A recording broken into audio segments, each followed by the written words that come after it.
followers. I will post the links to the actual page I'm reading from on the bottom in the info section for my video, and I'll also post links to photo bucket pictures that actually shows the magazine itself as proof that this kid's not lying. So first here I'll talk a little bit about the gameplay that I'm doing before I get to the Halo 4 info itself. This is an older gameplay from like September 2011 I had in my file share. I wanted to record a new one, but for some reason I can't like get online on the matchmaking. I don't know why it won't let me play, so I had to go ahead and pull a file out of my old file share. So that's what that is here. But let's get on to my role here right now for the new Halo 4 news. So I'll kind of just go through this list here. Starting out, the first point is this thing called Spartan Points, which is basically the new currency system. They buy you your armor abilities and your Spartan Ops missions. Spartan Ops is kind of like Spec Ops from Modern Warfare, but it has a storyline with it, and it's supposed to span out several months so they can encourage more people to return to the game. Moving on, a little bit more info about why the Red Spartans fight the Blue Spartans. Don't know why this needs to be incorporated. You know, we've always just assumed, oh hey, Red Spartans fight Blue Spartans, who cares? But on here it says that there's some training program that the UNSC Infinity runs, and it's like out in a 3-kilometer long ship, and they have like virtual reality sensors, yada yada. Not a big deal.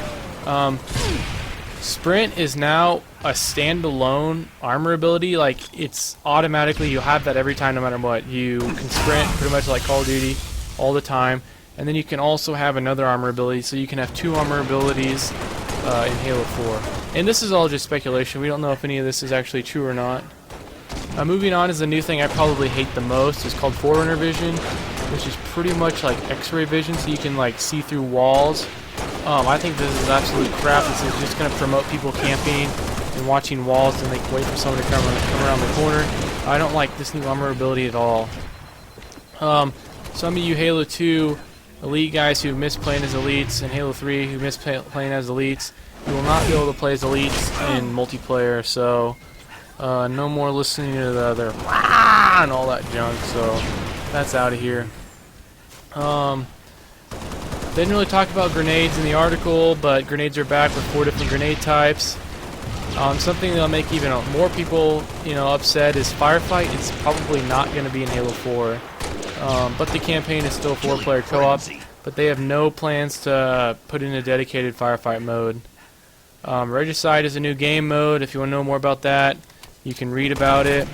And there's a lot more new medals. It's kind of like how the Battlefield 3 system works, where you can actually get points for like being a distraction. So and taking you get points for taking shots like suppressive shots and stuff like that, and putting down suppression. So you can get a distraction medal for that.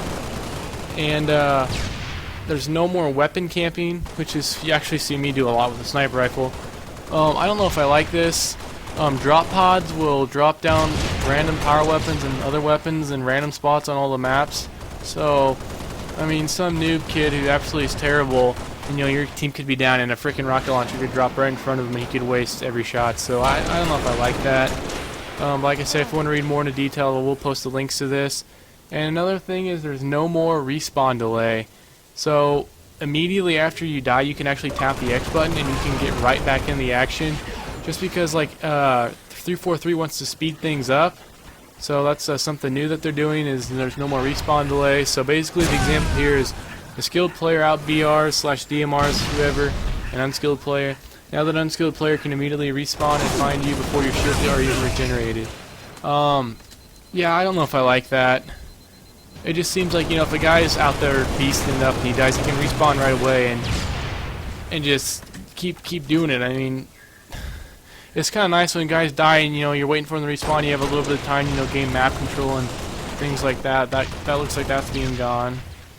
And then the last thing on here is joining in progress for games. You can actually do that, so you can join a game whenever, wherever it is in the game. If there's a minute left, you can hop on. If there's 5 seconds left, you can hop on. I don't know if I like that.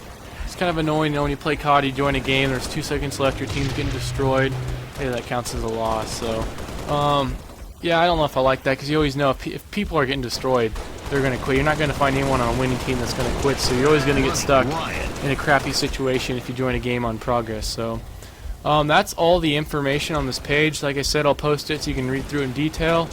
I don't know. More than likely, it's probably not true, but it shows actual pictures of the Game Informer magazine. But you know, with people's abilities with Photoshop and stuff nowadays, you have no idea if these are all just photoshopped or whatnot. But it looks pretty legit to me. And then another thing that I kind of read recently by doing a little more research is that you're gonna have so many more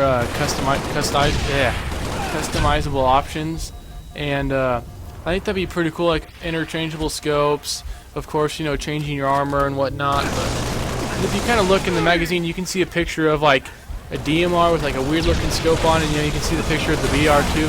I wonder if there's a way where you can put like different scopes on it and like change your gun settings and stuff like that. I mean, it definitely could create a skill gap, but they have to find a way to kind of add something new to the gameplay. Hopefully most of the stuff I read you is not true, because mostly to me it's all negative stuff. I mean, I don't see the need to change too much. Like, they changed a lot from Halo 3 to Halo Reach, and I think a lot of it was good and then some of it was bad. Like, I'm so excited for the regular battle rifle to be back, but that's just me. So hey, take all this with a grain of salt. Like I said, check out the links. You can read about it what you want. Leave some feedback in the comments of what you think about it. But hey guys, thanks for listening. Hopefully all this stuff ain't true. Thanks, bye.